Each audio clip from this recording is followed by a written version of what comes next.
अरिहंत सहारा मेरा है, अरिहंत सहारा मेरा है, मेरा और सहारा कोई नहीं, मेरा और सहारा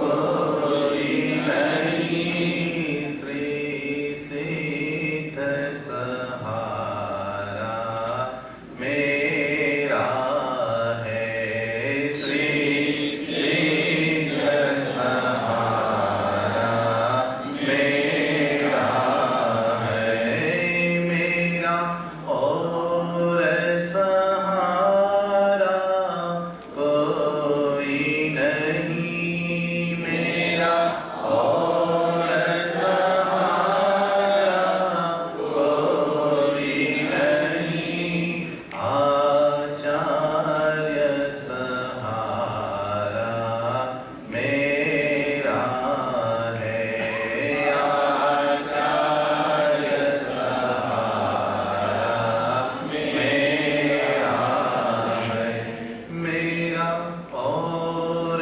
सहारा कोई नहीं, मेरा और सहारा कोई नहीं, उपाध्याय सहारा मेरा है, उपाध्याय सहारा मेरा है, मेरा और सहारा कोई नहीं, मेरा और सहारा कोई नहीं, साधु संत सहारा मेरा है, साधु संत सहारा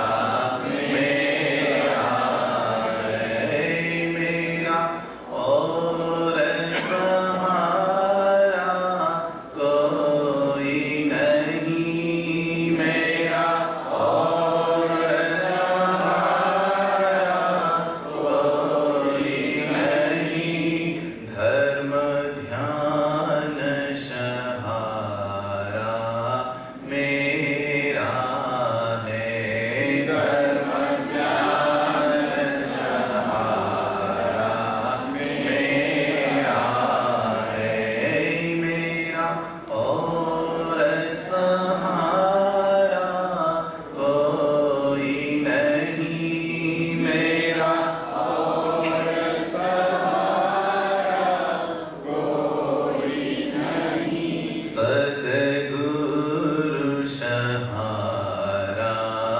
मेरा है, सद्गुरु सहारा मेरा है, मेरा और सहारा कोई नहीं, मेरा और सहारा कोई नहीं, मेरा और सहारा कोई नहीं, मेरा और सहारा कोई नहीं।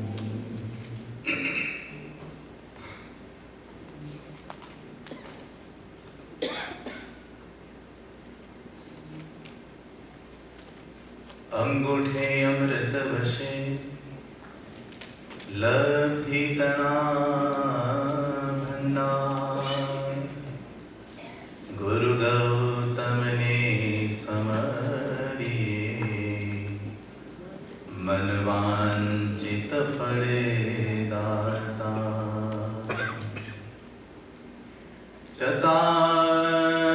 चतारी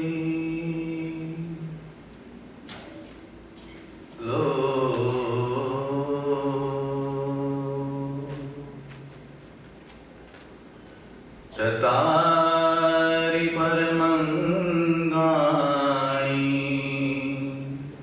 दुल्हाणी जंतुनो मानुषत्तं सुविशद्धा संजममीय वीर्यं संजममीय वीर्यं।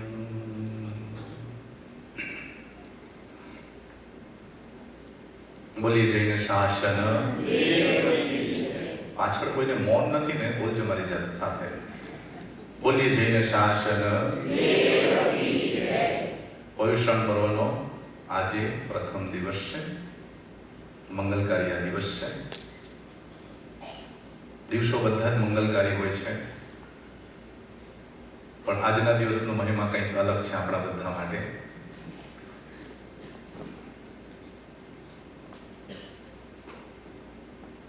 ભવથી ભટકતા આત્માને કોઈ અટકવાનો સંદેશો લઈને આવેલું આ પર્વ, જગત સાથેનો નાતો તોડી અને જાત સાથેનો નાતો તોડવાનો સંદેશ લઈને આવેલું આ પર્વ, નિગોદથી નીકળીને મનુષ્ય સુધીની યાત્રામાં આપણે પહોંચ્યા છીએ અને મનુષ્યમાંથી મટીને હવે નિર્વાણ સુધીની યાત્રા સુધી પહોંચવાનો એક સંદેશ આપતું આ પર્વ ખૂબ રખડીને આવ્યા છીએ, ખૂબ જન્મ મરણ કરીને આવ્યા છીએ, ક્યાંક નરકમાં ભયંકર વેદનાઓ ભોગવી છે, તો ક્યાંક સ્વર્ગની સૈયામાં આપણે સુતા સુતા ભવો પસાર કર્યા છે। માનવીની જિંદગીમાં કેટલા રાગ દ્વેષો કરીને જીવન સમાપ્ત કર્યા છે, તો ક્યાંક પશુ યોનિની અંદરમાં ન સહવાના સંતાપો સહીને આપણે આવ્યા છીએ। હવે ક્યાં જવું છે? ક્યાં જવું છે બધાને? આંગળી ઊંચી કરો, કેટલાને જવું છે? શું વાત કરો, આટલા બધા છે મારી જોડે?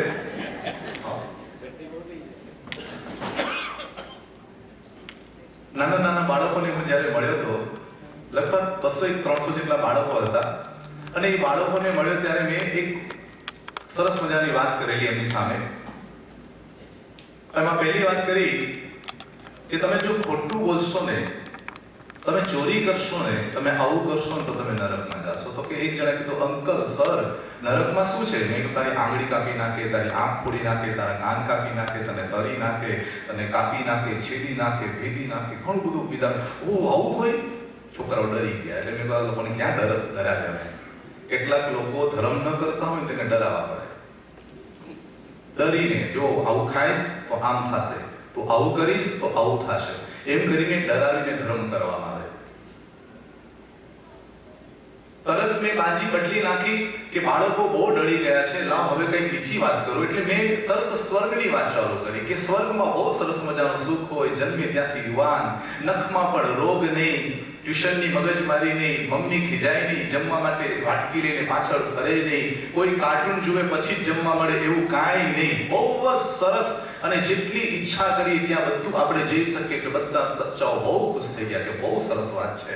અને પછી મેં સવાલ કર્યો બાળકોને, 200 બાળકોને, કે નરકમાં કેટલાને જવું છે? કોઈએ આંગળી ઊંચી ન કરી। તરત સવાલ બીજો પૂછ્યો કે સ્વર્ગમાં કેટલાને જવું છે? બધાએ આંગળી ઊંચી કરી। પણ એક હોશિયાર વિદ્યાર્થી એવો હતો, એને ન તો નરકમાં આંગળી ઊંચી કરી, ન તો સ્વર્ગમાં આંગળી ઊંચી કરી। એટલે મેં પૂછ્યું કે બેટા તારે નરકમાં પણ નથી જાવું, સ્વર્ગમાં નથી જાવું, તો જાવું છે ક્યાં? તો કે સર મારે ઘરે જાવું છે। બહુ જ મહત્વની વાત આ બાળકે મને કહી દીધી। ક્યારેક શાસ્ત્ર નથી ભણાવતા, ક્યારેક વ્યક્તિ ભણાવી દે છે, ક્યારેક શાસ્ત્રની અંદરમાંથી રહસ્યો નથી મળતા, ક્યારેક વ્યક્તિઓના પ્રસંગમાંથી રહસ્યો મળે છે, ક્યારેક જાણવા માટે આ શાસ્ત્રો કામમાં નથી લાગતા, ક્યારેક ઉપદેશ કામમાં નથી લાગતો ત્યારે જિંદગીમાં આવેલો કોઈ પ્રસંગ તમને જગાડી જાય છે, કોઈ પરિસ્થિતિ તમારા અંદરમાં જાગૃત કરી દે છે. ક્યારેક સમય શીખવાડે છે, ક્યારેક સંજોગો શીખવાડે છે, ક્યારેક સદગુરુ શીખવાડે છે, ક્યારેક સંતાપ શીખવાડી દે છે, અને કોઈ ન શીખવાડે તેનો પેટ જણ્યો દીકરો શીખવાડી દે છે. સમજાણો કે ન સમજાણો?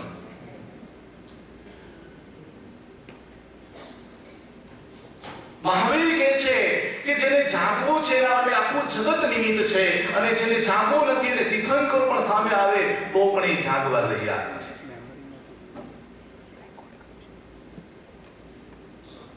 માણસ પરિસ્થિતિને બદલવા માટેની મથામણ કરે છે. મહાવીર કહે છે પરિસ્થિતિને નહીં, તારા પરિણામને બદલવાની મથામણ કર. સ્વતંત્ર તું એમાં છું કે સંજોગને બદલાવી શકે, તારા સંજોગની અંદરમાં સમજણ બદલવાની શક્તિમાં તું સ્વતંત્ર છું. તું વ્યક્તિને નહીં બદલાવી શકે, તારા વ્યક્તિત્વને બદલવા માટે તું સમર્થ છું. જગતને જાણવા કરતા તારી જાત જાણીને જગત જણાઈ જશે.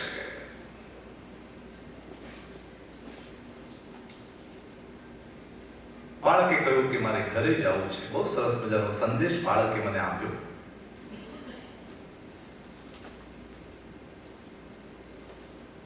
પર્યુષણ પર્વનો આ પ્રથમ દિવસ કહે છે પ્રક્રિયા બદલાય તો બદલશે, પણ પરિણામ બદલવાનું ભૂલતો નહીં. ભાવ બદલાઈ જાય તે પહેલા ભાવ બદલવાનું ભૂલતો નહીં. ક્યાંથી નીકળ્યા છે ખબર છે? આપણે બધા ક્યાંથી નીકળ્યા છે? જૈન દર્શનમાં કંગુળ ખાવાની કેમ ના પાડી? એટલા માટે કે નિગોદમાંથી એટલા વર્ષો કાઢી નાખ્યા, એટલા ભવો કાઢી નાખ્યા છે, એટલા સંતાપ. 48 મિનિટમાં એક શરીરની અંદરમાં જન્મ મરણ કરવાનું શાસ્ત્ર એમ કહે છે. એક જીવ કરે 48 મિનિટમાં તો 65,536 વખત એક જીવ ત્યાં જન્મે અને પાછો મરે, જન્મે અને પાછો મરે. આટલી બધી વ્યથાઓ, આટલું બધું દુઃખ એને મળે છે. તારા થકી હવે તું એને દુઃખ ન આપ, તારા થકી એને તું સંતાપ ના આપ. અને તું ત્યાં જઈને આવ્યો છું અને હવે તારે ત્યાં જવું નથી. એ નિગોદની યાત્રાની એ યાતનાઓ તારે ભોગવવી નથી, એટલે પાછું તારે નથી જવું. એટલે પ્લીઝ હવે એને તું બચાવ, એની રક્ષા કર. અને પર્યુષણના કર્તવ્યમાં પણ પેલું કર્તવ્ય છે અહિંસાનું કર્તવ્ય. અહિંસા એટલે દયા ભાવ, અહિંસા એટલે પ્રેમ ભાવ, અહિંસા એટલે મૈત્રી, અહિંસા એટલે મારું દુઃખ એ બીજાનું દુઃખ અને બીજાનું દુઃખ એ મારું દુઃખ.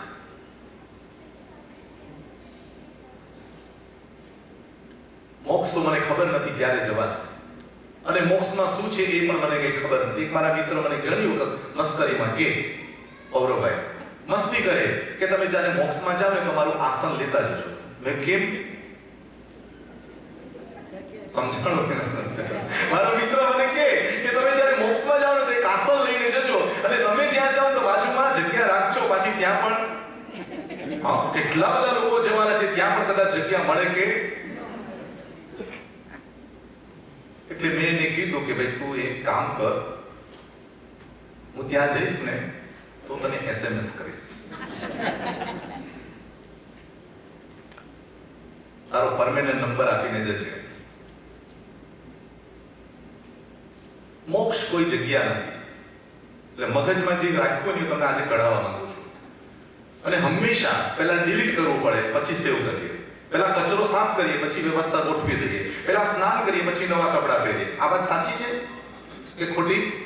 કે પહેલા નવા કપડાં પહેરીએ પછી સ્નાન કરીએ? શું કરવાનું? પહેલા સફાઈ કરી દઈએ. એટલે આજનો પહેલો દિવસ તમારી સામે હું સફાઈ કરવા માટે આવ્યો છું. કેટલો કચરો જાગ્યો છે?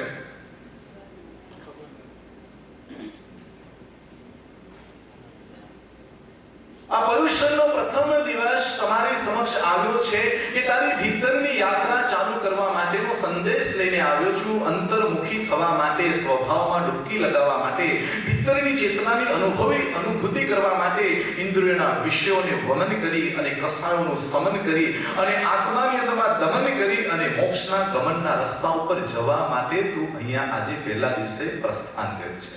પહેલો દિવસ આત્મનિરીક્ષણનો દિવસ છે, જીવનની નિરીક્ષણનો દિવસ છે, તારા કર્તા ભાવને ખંખેરવાનો દિવસ છે, તારી વાસનાને વિદાય આપવાનો દિવસ છે, તારા કષાયોના કકડાટને કાઢવાનો દિવસ છે.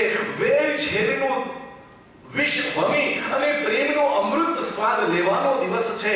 આ મંગલકારી દિવસ આવ્યો છે કે તારા અંતરમાં પડેલા અહમને ઓગાળી નાખ, તારા અંતરમાં પડેલા મમત્વ ભાવને તું ઓગાળી નાખ. જો કે અહીંયા બેઠા છે બધા, મને એવા લાગે છે કે કોઈના મોઢા પર અહંકાર દેખાતો નથી. કેટલાને અહંકાર આવે છે? અભિમાન કેટલા પાસે છે? જો આંગળી ઊંચી નથી કરવા દેતો, આમ કરી માન ઊંચી થાય છે. હા, અને જાવું છે ક્યાં? જાવું છે ક્યાં? મૂકવું છે કઈ?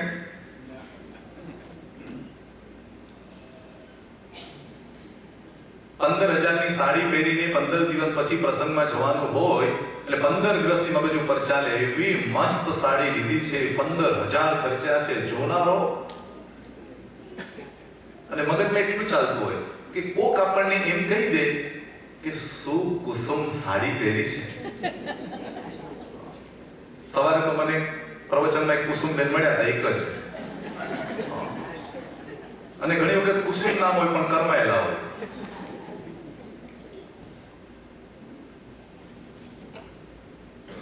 એ 15 દિવસ પછી પ્રસંગ આવે એ પહેરી લે અને પહેરીને જ્યારે જાય અને ગાડીના દરવાજો ખોલીને ઉતરે અને પ્રસંગના દરવાજા ગેટ પાસે જ્યારે પહોંચે ને ત્યાં એમના બેનપણી કુસુમબેન મળે અને મળીને એમ કે વાહ, આમ વાહ નીકળી જાય તો તમને તો જાણે આહા શું મળી ગયું તમને. એ વાહ નીકળી ગયો ને કહું કે વાહ, કેટલી સરસ મજાની તે સાડી પહેરી છે, કેટલો સરસ મજાનો રંગ છે ને કેટલી સરસ ડિઝાઇન છે. એટલે બેનને થયું કે હાઈશ 15,000. જો બધા બહેનો બોલ્યા, આખી જિંદગી ખલાસ થઈ જાય છે, કોઈ હજી વસૂલ કરવું છે બધાને. મારા 15,000 વસૂલ, બસ. બહુ રાજી થયા. આટલેથી કુસુમબેનની વાત અટકી નહીં, એને કહ્યું કે તારો આ સાડી સરસ છે, રંગ સરસ છે, ડિઝાઇન સરસ છે, બધું સરસ છે, પણ તને વાત કહું, દુઃખ નહીં લગાડતી, આ સાડીનો રંગ છે ને તને સૂટ નથી થતો. આ ફુગ્ગામાં એવી એક તાંચણી મારી. શું થયું? ઓ ફૂલ ખીલેલા ગર્વ ન કરે તારી દશા બદલાઈ જાશે. ઓ ફૂલ ખીલેલા ગર્વ ન કરે તારી દશા બદલાઈ જાશે. બદલાઈ જશે, ચોખાઈ જશે, કરમાઈ જશે, ચગદાઈ જશે. ઓ ફૂલ ખીલેલા ગર્વ ન કરે તારી દશા બદલાઈ જાશે. આપણે નાના બચ્ચા હતા, બાળક હતા, કેટલા સારા લાગતા. હા, ઉચકીને કોઈ માં આપણને લઈ જાય અને પાછળ કોઈ પણ અજાણ્યો માણસ ઉભો હોય, વાલી કરી લે, હા કેટલો સરસ, કેટલો સરસ. અને અમારા ઇન્ડિયામાં તો ટ્રેનમાં જઈએ અને બેનને પોતાનું બાળક ઉપાડ્યું હોય, જગ્યા હોય નહીં બેસાડવાની, સામે જે પણ પુરુષ દેખાય કે લે આ તારા મામા, ખોડા બેસાડ. પછી પેન્ટ બગાડવું હોય તો બગાડ ને, જે કરવું હોય કર. મામાને ના છૂટકે પણ આ ભાણિયાને રાખવો પડે. આપણે નાના હતા કેટલા સરસ લાગતા હતા, કેટલા નિર્દોષ લાગતા હતા, કેટલા નિષ્પાપ લાગતા હતા, કેટલા નિખાલસ લાગતા હતા. અને પર્યાય બદલાઈ તમે યુવાન થયા, પર્યાય બદલાઈ તમે વૃદ્ધ થયા, પર્યાય બદલાઈ તમે મોત ભેગા થયા. એટલે જ પરમાત્મા કહે છે કે પર્યાય બદલવા નથી આવ્યા, મનુષ્ય ભવમાં પરિણામ બદલવા આવ્યા છે. પ્રક્રિયા બદલવા નથી આવ્યા, આપણા પરિણામ બદલવા આવ્યા છીએ. ભાવ ઘણી વખત બદલાવ્યા, ભાવ એકય વખત ન બદલાવ્યા. દિશા બદલાવી જ નહીં, ચાલે જ રાખ્યું, ખાધે જ રાખ્યું, પીધે જ રાખ્યું. દુનિયામાં કોઈ પણ લક્ષ્ય વગર જીવન જીવે જ ગયા. ક્યાં જવું છે? અને હું તો ઘણી વખત આજે પણ હું આવ્યો, બધી ગાડીઓ દોડે જ જાય છે. મને એમ કે આ લોકોને ક્યાં જવું છે? મને એમ કે છેલ્લે અંતે પણ કદાચ મોક્ષ હશે. હા, દોડે જ જાય છે માણસ. ક્યાં જવું છે કઈ જ ખબર નથી, કરે જ જાય છે માણસ. અને સફળતા મળે છે ત્યારે એ અહંકાર પોસે છે, અને નિષ્ફળતા મળે છે ત્યારે નાસીપાસ અને ડિપ્રેશનમાં જાય છે. સફળતા મળે તો માણસ એમ કે જોયું ને, અને નિષ્ફળતા મળે ત્યારે હે ઈશ્વર ત્યાં શું કર્યું?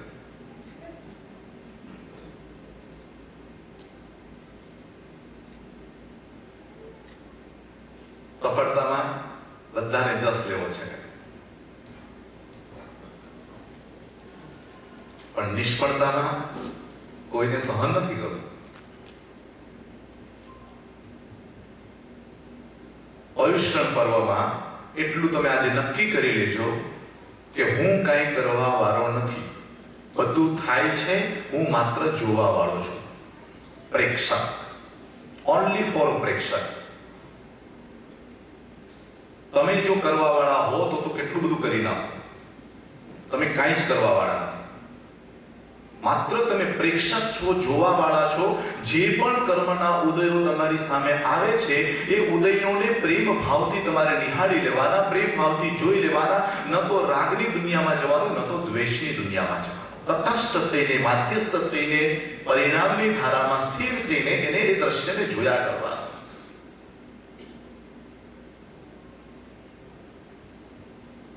તમે જોવા વાળા છો કે કરવા વાળા છો?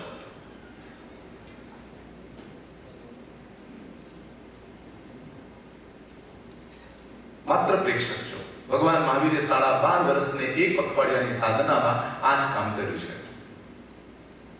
ગોસાલક આવ્યો તો પણ એ જ વાત જોઈ લીધી. ચંદ્રકોશીએ ડંખ માર્યો ત્યારે પણ પ્રભુ પ્રેક્ષક બન્યા, ક્યાંય પણ એનું મોઢું ખોલ્યું નહીં. પ્રભુએ જે બન્યું તેવું બન્યું, જેવું બન્યું તેવું બન્યું, એને એક્સેપ્ટ કર્યો. ઠંડી હોય, શિયાળ હોય, ગરમી હોય, ટાઢ હોય, તડકો હોય, માર હોય, પ્રહાર હોય, આહાર હોય, ધ્યાનસ્થ થઈને પ્રભુએ બધું સહન કર્યું, બધું સહન કર્યું.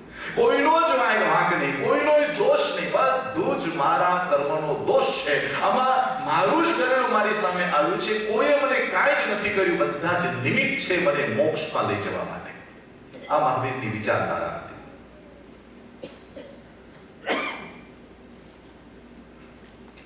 અને આપણે થોડું કરીએ ને એમાં સફળ થઈ ગયા તો એવા ઊંચા નીચા થઈ ગયા, વાહ આખું ઘર હું ચલાવું, મેં તને ઊંચો લાવ્યો, મેં તારું કરી લીધું, મેં તને બરાબર વ્યવસ્થિત રીતે અહીંયા બોલાવ્યો ને તું મારા કરતા આગળ વધી ગયો છે, પણ મેં તને આમ કર્યું. શું આવે છે? તમને ખબર છે નવકાર મંત્રમાં અરિહંત શબ્દ પછી મૂક્યો અને નમો શબ્દ પહેલા મૂક્યો. દુનિયાના બધા મંત્રોમાં નમ શબ્દ પાછળ હોય છે, તમે જોઈ લેજો. તીર્થંકરોના જેટલા મંત્રો બન્યા છે, કે દેવદેવીઓના જેટલા મંત્રો બન્યા છે, કે શિવ કે શંકરના અન્ય દર્શનની અંદરમાં પણ જેટલા મંત્રો બન્યા છે, એ બધા મંત્રોની અંદરમાં પાછળ નમ શબ્દ આવે. નવકાર મંત્રમાં સૌથી પહેલા નમ શબ્દ આવે. અરિહંત બનવું છે તો પહેલા નમો. નમો જ્યાં સુધી નહીં જાય, આવે નહીં આવે ત્યાં સુધી તારું અક્કડપણું કે અહંકારપણું કે કર્તાપણું તારું તારામાંથી જશે. હું તો કહું છું કે ક્રોધ હજી સારો છે. કલાક 2 કલાકમાં બિચારો જતો રહે. 24 કલાક તમે ક્રોધ કરી શકો? છે તાકાત? કારણ કે 24 કલાક કરો તો ન તમે જમી શકો, ન સૂઈ શકો, અને એટલું મોટું મોઢું લઈને ફરવું પડે, ભાર લાગે. સામેના માણસને એને ખબર પડી જાય કે આનું કંઈ ચડેલું લાગે છે. પણ અહંકારમાં આખો ભાવ લઈ જવો ને, અહંકાર સાથે ને સાથે કોઈ તકલીફ પડે નહીં.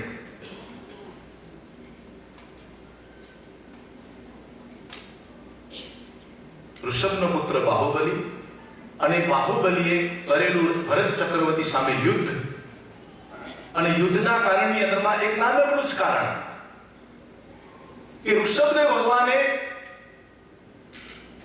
દીક્ષા લેતા પહેલા રાજ્યની બધી જ વ્યવસ્થા, રાજ્યનો બધો જ સમવિભાગ બધા સંતાનોની વચ્ચે કરી દીધેલો કે આ રાજ્ય તારે સંભાળવાનું, આ રાજ્ય તારે સંભાળવાનું, આ રાજ્ય તારે સંભાળવાનું. બધાને વ્યવસ્થિત રાજ્ય સંભાળવા માટે સ્થાપિત કરી દીધા હતા. ભરત ચક્રવર્તીને પણ એક રાજ્ય આપી દીધું, બાહુબલીને પણ એક રાજ્ય આપી દીધું, અને બાકીના બધા સંતાનોને રાજ્ય આપી દીધું. ઋષભદેવ ભગવાને દીક્ષા લઈ લીધી. દીક્ષા લીધા પછીની ઘટના એ બની કે ભરત ચક્રવર્તીને થયું કે ભલે બધા રાજ્ય કરે પરંતુ આજ્ઞા બધા મારી પાડે એવી વ્યવસ્થા થવી જોઈએ, કારણ કે હું ચક્રવર્તી છું.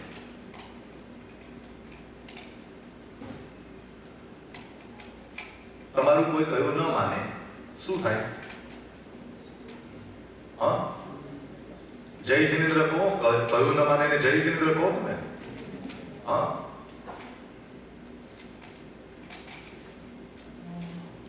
બસ ઘટના એ બને છે, બધા સંતાનો ઋષભદેવ પાસે જાય છે અને ઋષભદેવ ભગવાનની પાસે જઈને કહે છે કે પ્રભુ, ભરત ચક્રવર્તી અમારું બધું રાજ્ય એમને સલામત રાખવાનું કહે છે, પણ એની આજ્ઞામાં અમારે રહેવાનું છે, એ અમને પોસાય એવું નથી. ભરત ચક્રવર્તી જોડે અમારે યુદ્ધ નથી કરવું, અમારે રાજ્ય પણ એને નથી આપવું, પણ એક જ વાત છે, એની આજ્ઞામાં પણ અમારે નથી રહેવું. બધે લડાઈ શેની છે? ઘર હોય, સમાજ હોય, ટ્રસ્ટ હોય, સંસ્થા હોય, સોસાયટી હોય, બધે લડાઈ શેની છે? હા, અને કહે છે કે ઝઘડો અને ઝઘડો બહુ નાનો હોય છે. ઝઘડો અને ઝઘડો બહુ નાનો હોય છે, એને જો અટકાવી ન દો તો ઝરણું નદી બની જાય, અને એને પણ ન અટકાવો તો સાગર બની જાય. અને જોજો આપણે ક્યારેક હસબન્ડ વાઈફ ઝઘડતા હોય ને, તો જોજો ઝઘડવાનું કારણ તો કંઈક બીજું જ હશે.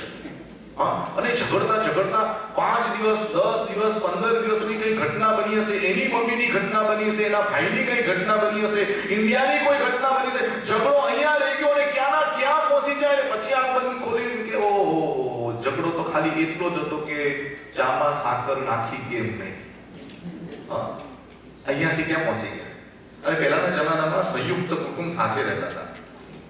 બધા કુટુંબો સાથે રહેતા હતા, અને એક ઘરની અંદરમાં 25, 35, 40 વ્યક્તિઓ સાથે રહેતા હતા. અને આજે પણ છૂટાછવાયા ક્યાંક આવા દ્રશ્યો જોવા ઇન્ડિયામાં હજી પણ મળે છે.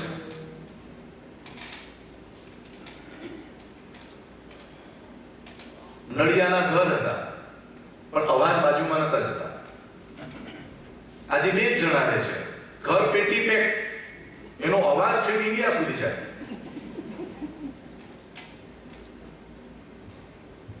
એ 25 જણા સાથે રહેતા, અને સાથે રહેનારા વ્યક્તિઓનો સંપ એ રીતનો હતો કે કોને કયું કામ કરવું એવું નહીં, સામે જે દેખાય તે કામ કરવું. એટલે રસ્તામાં એક ગ્લાસ પડ્યો હોય તો જે પણ વ્યક્તિ ત્યાંથી પસાર થાય એ ઉઠાવી લે અને પાણીયારામાં પાછું મૂકી દે. હવે આજની સ્થિતિ કે ગ્લાસ મૂકે એટલે ત્યાં આમ ઉભો રહે, આ ગ્લાસ કોને મૂક્યો? હવે ભાઈ, જેને મૂક્યો એને મૂક્યો, ઉઠાવીને ઠેકાણે મૂકને, નહીં તો આ ગ્લાસ તો અહીંયા જ રહેશે. અને એ શોધવામાં એવો મોટો ઝઘડો થઈને ઉભો રહેશે કે આખા દિવસની શાંતિ તારી ગણાઈ જશે.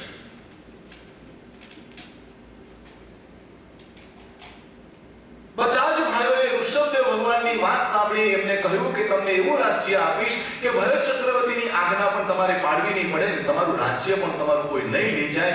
એવું સરસ મજાનું તમને હું સ્થાન આપું છું, એવું સરસ મજાનું રાજ્ય આપું છું, ને એ રાજ્યનું નામ છે આત્મરાજ. આત્મરાજ આપું છું કે આત્મરાજની તમે પ્રવેશ કરશો પછી તમારી સામે કોઈ અધિકાર કોઈ નહીં જમાવે, ત્યાં કોઈ રાજ્ય તમારું પડાવવા નહીં આવે, ત્યાં તમને કોઈ પરેશાની નહીં મળે. એટલું સરસ મજાનું રાજ છે આત્મરાજ.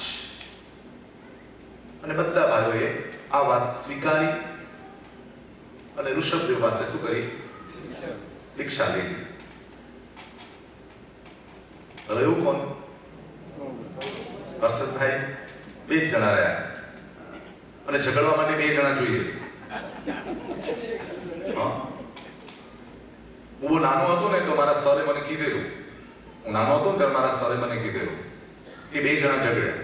એટલે ઝઘડ્યા એટલે કે એ તારા 34 લાખ પાડી નાખીશ.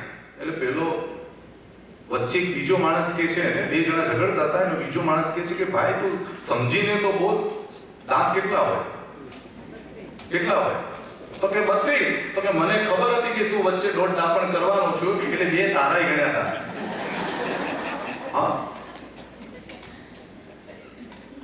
અને એ જમાનો હતો ભારતની અંદરમાં, એ જમાનો હતો કે આખા ગામની અંદરમાં ઝઘડો થાય, આખા ગામની અંદરમાં ઝઘડો થાય. પહેલાના જમાનામાં કોર્ટ ન હતી, પહેલાના જમાનાની અંદરમાં ન્યાયાધીશ કે એવી કોઈ વ્યવસ્થા ન હતી. ત્યારે એક જ વ્યવસ્થા ચાલતી હતી કે આખા ગામનો ઝઘડો, આખા ગામની સમસ્યા હટાવીને મુશ્કેલીથી જો દૂર કરવી હોય તો વણિકની દુકાને જાય, વણિકના ઘરે જાય, અને 2 ટીમ આવીને બેસે ને કે સાહેબ આ છે ને સાહેબ આવે છે, વાણિયાભાઈ તમે જે ન્યાય પૂરો એ મંજૂર છે, અને વણિકભાઈ જે ન્યાય આપે બંને પાર્ટીને લઈને જાય, આખા ગામના ઝઘડા વણિકના ઓટલા ઉપર સમાધાન થાય, પણ વણિકના ઝઘડા આખું ગામ ભેગા કરે તો પણ સમાધાન ન થાય.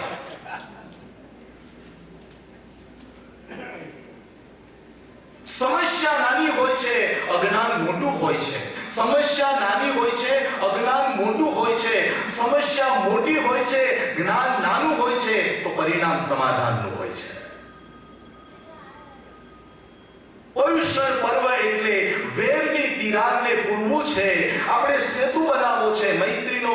આપણે જગતની અંદરમાં સંદેશ આપીએ છીએ કે ભગવાન મહાવીરનું શાસન એટલે મૈત્રીનું શાસન. ભગવાન મહાવીરનું પર્વ એટલે વિશ્વની મૈત્રીનું પર્વ, જીવોની સાથેનો પ્રેમનું પર્વ, રાગ દ્વેષને ભૂલી અને વૈરાગ્યના રંગ પૂરવાનું પર્વ, ત્યાગ વૈરાગ્ય સાધનાનું આ પર્વ છે ને એ પર્વના દિવસે ગર્વને ગાળવાનો છે. કારણ કે પરુષણનો મહિમા જ એ છે કે મારા અંતરની અંદરમાં પડેલા કચરાને ઓસરાવી દેવો છે, અંદરમાં પડેલા રાગને ઓસરાવી દેવો છે, અંદરમાં પડેલા દ્વેષને શાંત કરી દેવો છે, વિષયોને શાંત કરવા છે, કષાયોને શાંત કરવા છે. બહુ કર્યું મારું તારું, નિગોદથી નીકળીને મનુષ્યના ભવ સુધી ખૂબ મમત્વ કર્યા, ખૂબ આસક્તિ કરી, ન બોલવાના શબ્દો બોલ્યા, ન ખાવાના પદાર્થો ખાધા, ન ભોગવવાની ચીજો ભોગવી. કેટલું કરીને આવ્યો છું, જરા હવે તો શાંત થા, હવે તો શાંત થા. આ મળેલા મનુષ્ય ભવની અંદરમાં માત્ર મોહને ક્ષય કરવો છે અને મોક્ષને મેળવવો છે. આ સિવાય બીજું કોઈ લક્ષ્ય નથી. પૈસા તો પુણ્ય હશે મળી જશે, પદવી તો પુણ્ય હશે તો મળી જશે, મોટું ઊંચું સ્થાન તમારામાં આવડત હશે તો મળી જશે, બધું જ મળી જશે. પણ યાદ રાખજો, મનુષ્યનો ભવ મળ્યા પછી મોહની દિશામાં ક્ષય કરી અને મોક્ષની યાત્રામાં જવું બહુ જ કઠિન છે. નહીં જાવ તો છેલ્લે શું થવાનું? શું થવાનું કહો? શું થવાનું છેલ્લે? શું થવાનું? તમે છોડશો નહીં તો છોડીને જવું તો તમને ખબર, આ બધી ખબર છે. મને તો ઘણી વખત બહુ દુઃખ આવે, ઘણી તો કરુણા કહો તો કરુણા ને દુઃખ કહો તો દુઃખ ને રડવું આવી જાય. ક્યારે આટલો મોટો બંગલો બનાવ્યો, આટલી મોટી મિલકત, આટલી બધી ગાડીઓ, આટલા બધા ડોલર, આપણી આંખ સામે બધું છોડીને કેવી રીતે જવાશે? કેવી રીતે જીવ છૂટશે? અમારા જીવાને બોલાવશે કે સાહેબ આને કંઈક એવું સંભળાવો. સમજી બે શ્રીમંતના દીકરાઓ બગીચામાં બેસીને અલગ મલકની વાતો કરતા હતા અને એમ વાત કરતા કરતા બંને જણા એકબીજાની સામે જોઈને દુઃખના બિચારા આંસુ પાડતા હતા અને કહે છે કે મારા પિતા મરી ગયા, દુનિયા છોડીને ચાલ્યા ગયા, ફક્ત 25 લાખ રૂપિયા મૂકીને ગયા અને આ મોંઘવારીમાં 25 લાખમાં શું થાય? એટલે પેલો કહે છે કે ભાઈ તારા પપ્પા તો 25 લાખ મૂકી ગયા, પણ મારા બાપા ગયા ને ખાલી 20 લાખ મૂકી ગયા, શું થાય? બંને રડતા હતા. ત્યાંથી એક ભિખારી પસાર થયો, હાથમાં ચપ્પણીઓ, કપડા ફાટેલા, બિચારો ભૂખ્યો પેટ, અંદર આ ગાલ પણ અંદર, સાવ જોવો ન ગમે એવો ભિખારી પણ આ બંનેની વાત સાંભળીને ખડખડાટ હસવા લાગ્યો. હસતા એવા ભિખારીને જોઈને બંને શ્રીમંતના દીકરા એને કીધું, એ શું હસે છે? શેનો હસે છે? તો કે તમારી બંનેની વાતો સાંભળીને જરા મને હસવું આવી ગયું. તો કે કેમ? કે તમારા પિતા છે ને 25 લાખ મૂકી ગયા, તમારા પિતા 20 લાખ મૂકી ગયા, પણ તમને બંનેને ખબર નહીં હોય મારા પિતા ગયા ને આખી દુનિયા મૂકીને ગયા છે. કે બેટા જ્યાં પણ ભીખ માંગો ત્યાં માંગજે, તારા બાપની દુનિયા છે.